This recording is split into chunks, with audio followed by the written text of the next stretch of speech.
Hi, and welcome to Taste Buds. My name is Charles Lazzara, and I'm the president and founder of Volio Imports.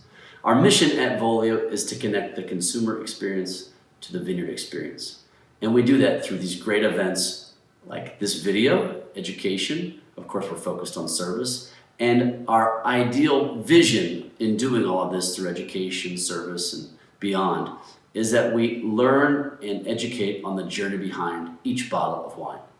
Today I'm going to talk to you about Berlucchi out of Franciacorta. Berlucchi is one of the pioneers in all of wine out of Italy, but of course the pioneer of Franciacorta. What does that mean? Well, they got started in 1961 with their first recognized cuvée. It had several years of trial and error before that, but really 1961 is what put the concept of Franciacorta, the region of Franciacorta, on the map. And it was the family, Zegliani and Guido Berlucchi, that formed this great collaboration at Palazzo Lanna and really got started with Berlucchi Franciacorta in 1961. It's really beautiful because it's on the label, so it's easy to understand. You can see this beautiful bottle of the Brut 61 from Berlucchi. So this is an iconic producer, really the originator of the classic style in Italy, so the classic method of sparkling wines in Italy, and a true pioneer in Franciacorta. So let's talk about Franciacorta. Really, we need to talk about what is Franciacorta and where is Franciacorta. So Franciacorta is located close to Milan, so central northern Italy, about 45 minutes to the northwest. Its natural border is Lago Iseo at the top, so Little Lake Como is what it's commonly referred to. The end of the DOCG, the bottom part, the southernmost part, is actually defined by where you can no longer smell the lake's effect in the air, so it's basically where the lake effect ends on the southern part of the DOCG. Franciacorta is really three things. One, it's a region. Two, it's a style of winemaking. So there's Method Franciacorta, which has the most strict sparkling constraints for wine in the world. So it's the most challenging or restrictive in terms of its discipline. So the type of yield you need in the cellar, the amount of bottles produced per hectare, density in vineyards, things of that nature. It's more strict than Champagne, actually. It's very interesting. So it's one of the most stringent appellations for sparkling wine in all of the world. And then lastly, it's a wine. So we'll talk about a little bit about that throughout the course of this video. But again, it's a region defined by the top, Lago Iseo, in the southern part where you can no longer feel the lake's effect. Number two, it is a style of winemaking, the most stringent in all of sparkling wines in terms of appellations requirements for winemaking. And three, it's a beautiful wine to drink.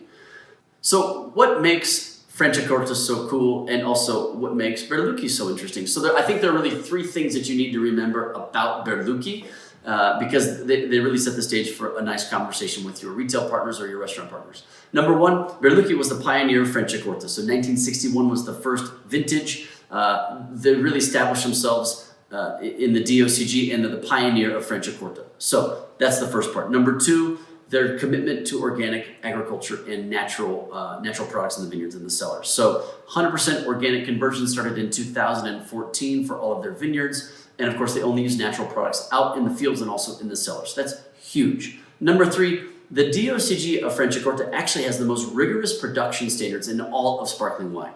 So you compare that to whether it be Cava, Prosecco, Champagne, any category of sparkling wine around the world, you find Franciacorta to be the most restrictive and rigorous in terms of production code. So those three things really set the stage for high quality standards in an established product like Berlucchi 61 Brut non-vintage or Rosé.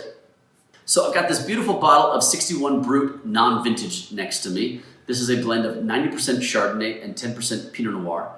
This wine is aged for 2 years on its lees and then disgorged. After being disgorged, it's rested for another 2 months so it can come together in the bottle, and then it's ready for the market. It's a tremendous bottle of wine. This is really one of the hallmarks of the Berlucchi lineup, and this is one of those things where you just kind of say, drop the Cava, stop trying to figure out what tastes good for 20 bucks. You know, you're talking someone down from Champagne, so it's a tremendous value in that regard.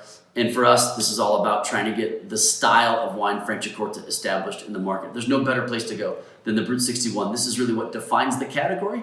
You know, this is almost 20% of the total production for the DOCG. It's also the original cuvée for Franciacorta as a DOCG back from 1961. So it's a classic place to start. It's really one of the definitions of quality for the area. Let's talk about the Rosé from Berlucchi. The Rosé is also non-vintage, so it falls into that Brut 61 line. So it's Rosé, non-vintage, 61, Berlucchi Franciacorta. This wine is 60% Pinot Nero, 40% Chardonnay, aged for 2 years, in bottle of course, before being disgorged, and then it's ready to go to the market 2 months after being disgorged. The really unique thing about this wine, having 60% Pinot Nero, is a large amount of Pinot Nero compared to other rosé sparkling wines across the world. Typically, you'll find that to be the minority representation in the blend. But here, because Berlucchi has a benefit of owning most of the vineyard holdings for Pinot Nero that can go in the DOCG of Franciacorta, they have this really unique opportunity to bring the bouquet of Pinot Nero to this rosé. So it's a wonderful example for both the category, but also for just great rosé sparkling wine. The Berlucchi Natur line is really cool. Number one, they have it in a rosé and then also in a brut. So they're all vintage wines. They're incredible. Non-dosage, of course, meaning there's no sugar added in the winemaking process. So they're bone dry. They're electric in the palate. The one that I want to talk about right now is the Natur vintage sort of brut product. This is 70% Chardonnay, 30% Pinot Nero, aged for 5 years on the lees, disgorged, and then rest for 6 months in bottle after being disgorged. The wine is great. It's of course a higher end vintage product, gets rated every year, but it's really one of those wines that you can take anywhere to a wine lover, a bubble lover, and they're just gonna go nuts over the style of Berlucchi Natur Vintage Brut. The Berlucchi Rosé Natur is just awesome. One, it's 100% Pinot Nero, which is very unique. Number two, it's resting 5 years on its lees, and then it's disgorged, and then 6 months of aging after that in bottle sort of round itself out and finish up. But the wine's crazy good. 100% Pinot Nero in a Natur line, so non-dosage, no sugar added. It's an incredible bottle of wine and has, of course, great health benefits because it doesn't have any sugar added. I'm kidding, but nonetheless, it's a great bottle of wine. So to bring it all home, we've talked about Berlucchi Brut 61. This is the everyday glass pour opportunity. This is our entry level for the lineup, but really a high quality standard for the Berlucchi name. We've talked about the Rosé as well in that 61 Brut lineup. Tremendous bottle of wine, that 60% Pinot Noir really lending itself to the bouquet and color of the wine, so 60% Pinot Noir and 40% Chardonnay. Both those wines, the Brut non-vintage and the Rosé, are aged for 2 years on their lees and then disgorged in another 2 months of rest after that in bottle. The last wine, really the key for us across the range, is the Natur. So that particular wine, the Natur, and then there's also the Natur Rosé, both non-dosage, tremendous wines, more electric on the palate, more for that fine wine geek that really goes after some of those more esoteric types of bottlings. It's an incredible bottle of wine. So non-vintage Brut, 61, the Rosé, 61, and then the Natur line. Great wines. I really hope that you have a chance to explore the range of wines in the region of Franciacorta. I think it's one of the most exciting and innovative areas in Italy for wine in general, just because you've got this incredible amount of small producers coming into the market and a lot of the old guard that even in a young category established in 1961 have a really high standard of quality and continue to challenge themselves. And it's a unique opportunity for Italy to finally have a true luxury lifestyle brand like Franciacorta. So I invite you to go celebrate the brand, celebrate the category, celebrate Berlucchi with friends and family, and I hope that you continue to drink well. This is Charles Lazzara for Taste Buds. Have a great day.